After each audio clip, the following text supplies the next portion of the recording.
then the maintenance fee was only 175. Now the maintenance fee is like 650. It's a lot. That's a lot. I was like, whoa. It's just like,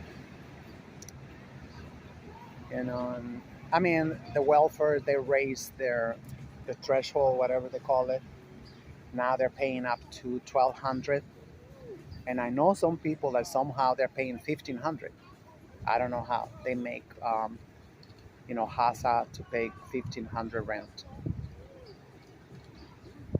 And now they're sending everybody to Yonkers, like, or Staten Island. Like, ooh, it's like, I'm so glad that I bought my apartment, but I mean, if I already, I don't even know, like, tell you the truth, because I don't pay it. They pay it, obviously. There was a time that management sent me, like, I don't know, something that I don't know, something about my apartment. So I took a picture and I sent it to my caseworker at HRA, and I told him, "You guys, I don't want to hear nothing about my apartment because you took it from me. If there's something wrong with my apartment, you fix it, you whatever. If there's whatever charges, it's your whatever." Can you imagine all the money they're gonna make? Especially now. If I leave that apartment, it's like they might leave it for HRA, or they might sell it, but they're gonna get the money's worth. So it's like, I mean, I have met people, my friends, looking down on me because I don't work, like, whatever, like, you're being like, what? I had to give up my home, my apartment, in order for me to get medication. It's like, I was so stupid. I mean, like, I should have just cashed out, and, like, I don't know what I was thinking. I wanted to stay here in the United States, and I thought it was like, oh my God, it's so much better over here. Like, why? I don't know. It's just like, this is how propaganda is so effective. You got people still walking miles and miles and miles to get here. For what? Nasty ass weather, because now they have to come all the way up here because, like, down south, it's like it's oversaturated, whatever, and they don't give us much help as they give over here. Still, I mean, this help is scam though. I don't even want to know how much they charge my insurance. I mean, Medicaid for my surgery. I don't even want to know. I heard they're even charging $100,000 for the surgery I just had. So it's a scam. It's a scam. They say each bottle of my medication every month, it costs. They tax. They take it out of HRA. The Medicaid. They take $10,000. No, $1,000. No, $1,000. I don't know. It's a lot of money. It's a lot of money. What they say, medication. They say, oh, there's some medications that are even more expensive. I'm like, really? More expensive? I'm like, yeah, sure. I'm like, I don't get it. Like, I mean, I just like, there's no way you can charge so much for medication. What is it like? Liquid gold? I don't know. It's like, but people have normalized everything. Like, oh, as soon as I get it, as soon as I get it, like, where I figure, if they're gonna send it to Ukraine, allegedly, they're sending it to Ukraine. Um, Give it to me, right? Because it don't seem like we're gonna get our land back. You know, the slave master took more than 60% of our land in Mexico. So I don't think so. We gotta get it the way we can get it.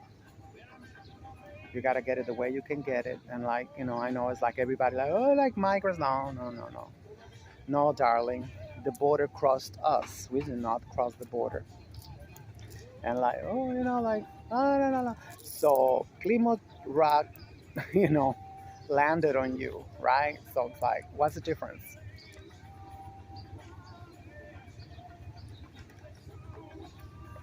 You know what I mean? But it's just that divide and conquer, and I laugh so hard because like Jason Black and Professor Black Truth, because they want nothing to do with Africa. There's the biggest coons there is, you know. Always saying the Mexicans, look at the Mexicans, they are displacing us in South Central. And like whatever, yeah, the South Central, the ghetto. I'm like, come on, and they're fighting for the damn ghetto. Okay, all right, whatever. And always telling the the listeners, like always like, oh, the Mexicans this, the Mexicans that, whatever, like, and we got no positions of power. We got no positions of power. They fucked us up really good. Who's the head of foreign relations in the Senate? Or, it's Menendez, Bob Menendez here in Jersey. None of us. Everybody who got something, power in Congress, the Senate, whatever, is Cuban or Puerto Rican, like that fiasco, that joke, of AOC. And she called herself socialist. Give me a break. Everybody they don't like, they call him communist or socialist, and And somebody actually posted a tweet, and I took a screenshot and I actually translated it too. Which he was talking to the Euros. It was saying like, all this time you scaring people about communism and shit like that, and look at us now. We're a shithole country now. Because they don't have gas, they don't have fuel, they don't have anything, but they got a lot of case. That's that was I'm enjoying that part. I'm enjoying that part. Like, really, yes, they're burning to a crisp right now. Yeah, that's right. That's right. It's like I mean, they're stupid people. What else can you say? I mean, like, because they do read. They supposedly have the most highest literacy. They all speak at least three languages. They're all supposed to be like, so how come? It's like in Argentina, in Chile. They're starving, but they all got college degrees and they all can speak Spanish like nobody's business. They are like, they speak like Cervantes, and like they have I mean, how to say, they dominate the language like backwards and forward, like completely. Like they talk about, they can make like, you go like, wow, like, which I'm laughing because, in Mexico, the spaces, on that bird app, Twister, the twisted, it should be twisted. So, I mean, I just got into that like 5 months ago, 6 months, and I mean, I participated a little bit, but I noticed this pattern of all these white accounts, that speak perfect Spanish and shit. They're always controlling those spaces. I'm like, so I started telling everybody, I will DM them. I said like, because I will see people, like, I said that was fucked up. I would say that's fucked up because, these white guys, like somebody speak and then they go like, they translate it. That's so offensive. But these idiots, they don't see it as offensive. Like, oh, so you saying this, like whatever, and they treat everybody like, as if they was the opposition, which we are supposed to be all leftists, right, in those spaces. But every time somebody make a comment of like, oh, so you say this, you say that, it's like I always want to say, bitch, it's like we all understood. He don't need translation. Why you translating what he just said? Because there's some people that are still, from the people, on that app. There's not a lot. There's not a lot. Which I that's the I hate that. I hate that. Like they're all like, white scans, Eurocentrist, whatever. So yesterday I got into this one. Oh my god! I wish I should have recorded. They was roasting them, and especially one of the, it was one of these guys, who have like perfect domain, and he know a lot of history and stuff like that. He's like, obviously he's a historian. I wouldn't be surprised if he got a PhD, whatever, and and somebody, in two guys that was like speaking. I didn't say nothing, because I mean, I just lost two. When I decided to give up two of my accounts. One, it was like a 5 year, almost 4.5 years. But they decided to punish me. I said, like, no, you're not gonna punish me. I closed this account, so I shut it down.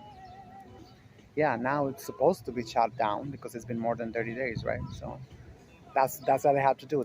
You can suspend it, and then and then after 30 days it's supposed to be officially shut down, and erased everything supposedly. And I don't care. You're not gonna hold me hostage with your freaking. What am I, 12? You're gonna punish me? Yes, you gotta delete that tweet. I'm like, no, I ain't deleting that tweet.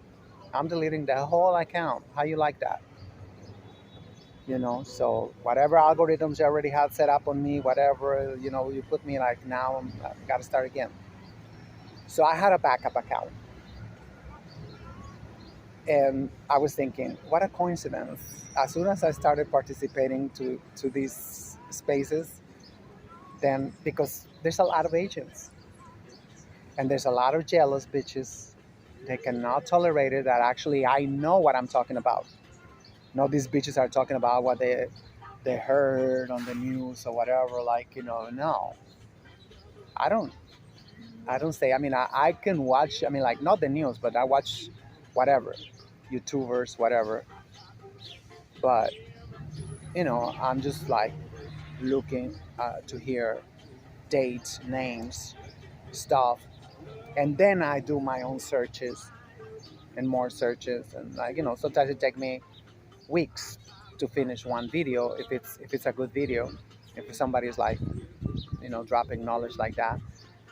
You gotta corroborate, and of course, like, I tell people, like, at least the first 5 pages of your search are curated, if not all, of them. Like yesterday, I made a whole article on Mandela Day, with big scam it is, because I saw somebody posted in Africa a video of Dr. Khalid Abdul Mohammed, exposing Mandela. So I started looking and looking and looking. Oh my God. I couldn't find a damn article saying the truth on Mandela, which I already knew it because I'm a disciple of Dr. Khalid, a humble disciple. And so I already knew. I already seen that. It was in Donahue. And, it's like, it's no secret. It's no secret, but people like to play stupid. People like to say, oh, Dr. King died from a gunshot. No, he did not die from a gunshot. He died from a pillow. He was smothered to death.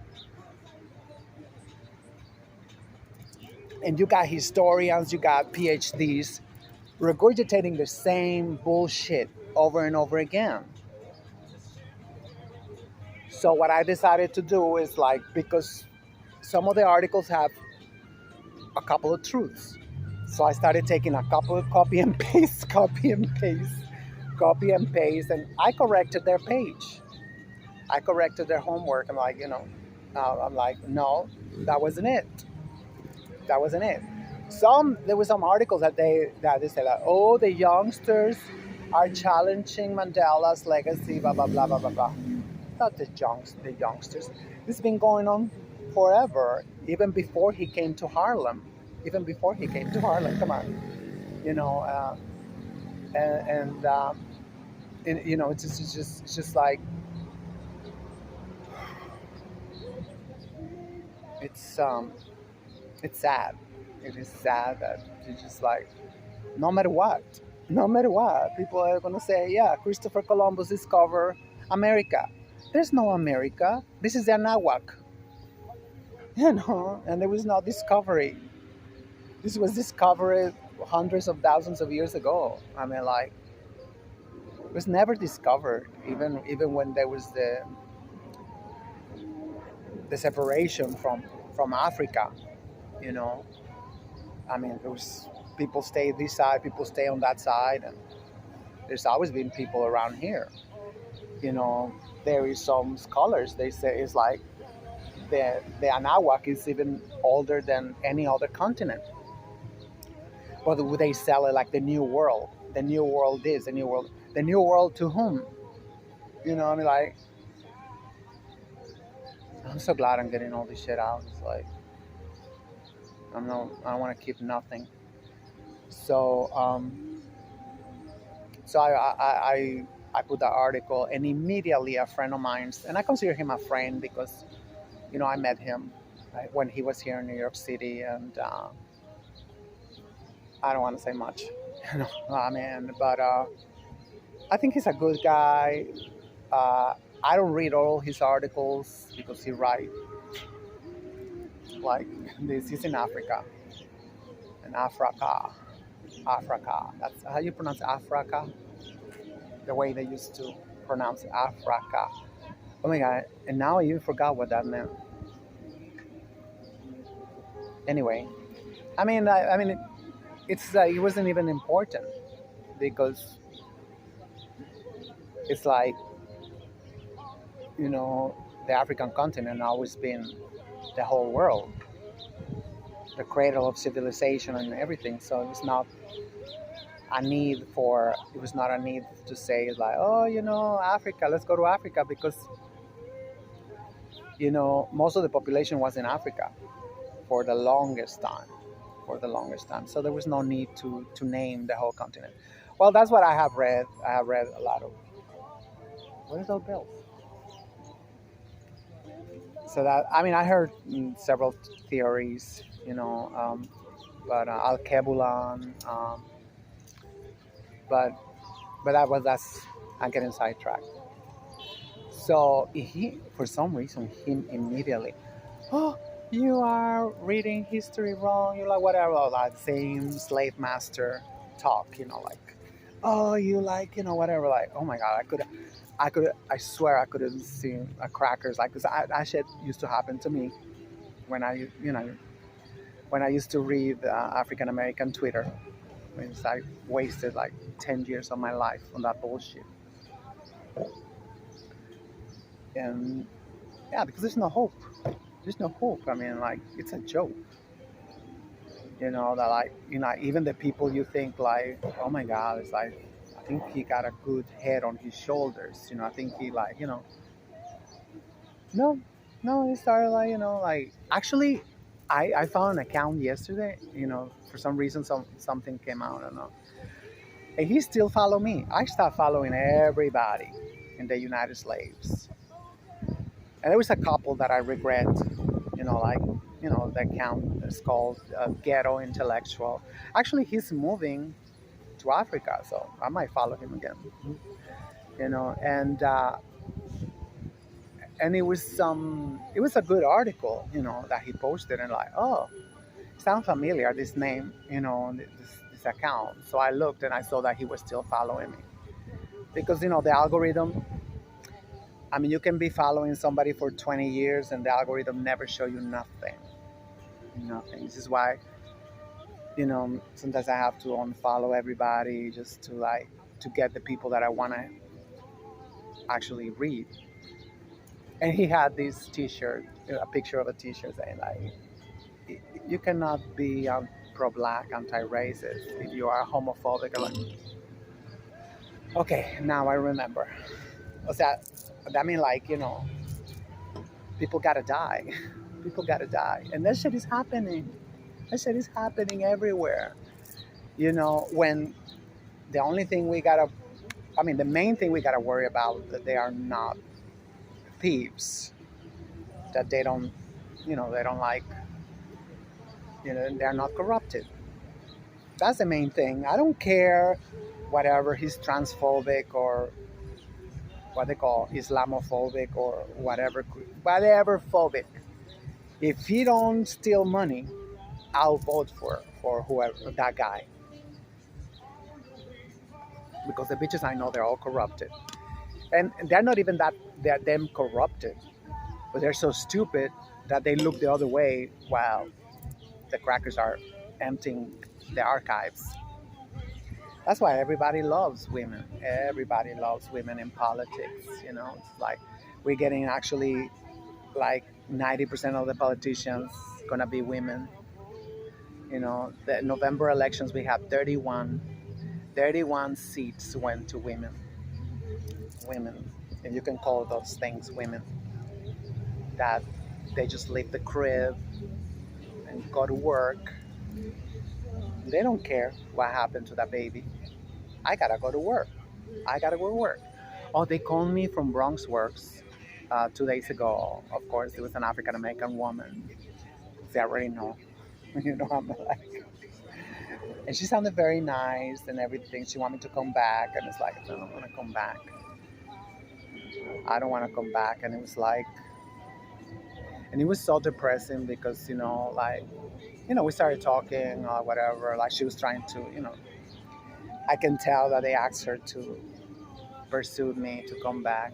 It's because I feel guilty that they abandoned me when I prepared like 3 months ahead of my surgery for them to, to give me a home attendant, to give me like, like whatever, nothing. And then my caseworker at my clinic sent them an email, and I waited 3 days and nothing. I text the program coordinator, and he take 2 hours to reply. When I always see that he's always on the phone, and then he tell me he need a HIPAA consent. I was like, what the hell are you talking about? I left blanked HIPAA consents with my signature for that. From the moment I arrived to the hospital, I emailed. I tried to lower it and it went up. I need to buy a new speaker. Damn. Damn. Where is it? So I was like, what are you talking about? It's like, I'm so glad that I got to see your true colors, like if I told you how important this surgery was for me and stuff, and they never checked on me, nothing, and like, imagine, I told my other caseworker, imagine, if I'm in detention, if I'm in detention getting raped, and these idiots, they don't even give a damn. They don't give a damn. They say they're like, oh, they're say humanitarians or whatever, humanistics, and that they are like, case workers, and they're like whatever, like, but they pick and choose. They pick and choose. This is why I don't want no women in those kind of positions, because these bitches are petty, and they say to themselves. They have a million accounts on Twitter, and they all call Miss Petty. I'm like, they're always tweeting, oh yes, I'm petty as fuck. I'm super petty and like whatever, like, like, what did I tell you? I mean, like, I already know you. I was reading your shit for 10 years. And half of those years I was drinking the Kool-Aid. And I thought it's like, okay, it's just like, oh no, it's just racism, it's misogynoir, it is with this, it is that. No, the devil is real. These bitches are like willing to do whatever in order to win. To win. They're like so thirsty for victories or whatever. I don't know. It's like these bitches over here. I'm like, I can't believe they did so many repetitions. I was like, whoa, like the bicycle. I'm like, wow, with your legs hanging out. Oh my God, it's like they wanna be man. They wanna be man, and it's like, okay, bitch, it's like get a testosterone shot, every 2 weeks and get it over with. can you get it over with? I mean, like, I wonder if like Gloria Steinway or Frankenstein, whatever, like that woman, that horrible piece of shit, if she had her testosterone shots, and I mean, I don't know, because I've seen them that they get a little bit better. I met some like bull dykes that is like, oh, whatever, and damn, with like 3 injections they get like full beard. They like, because they already got so much testosterone, which is so good because I mean, like, I mean, I just say it's good. It's whatever. I couldn't care less. But how these bitches, they was like being used to be like always blogging about how they're letting whatever, transgender. So I don't even know what the fuck they was letting in. Tell the truth, I don't care. It's like they're trying to make us think like sports is something vital, or is something that we cannot live without. Like, watching sports is like bullshit. Come on. It's just like, but they're like, oh no, it's just like on my dreams, all like whatever. Bitch, it's like, that's something not. It's not, I mean, I had to be transsexual, otherwise I would have just killed myself. I was so depressed. I was like, nothing felt real, nothing felt like, nothing. And watch out, because, I mean, I feel so much better. I feel so much confident now. I don't feel like, shoot, I got naked in the beach. I got naked in the beach. Oh my God. It was so fun, so much fun having not to worry about nothing. I mean, like, oh my God, that is such a beautiful experience. That I was just like, I was in pain, but at least I was like, and then I had this cracker approach me. He said he's supposed to be straight and blah blah blah, and then there's always another one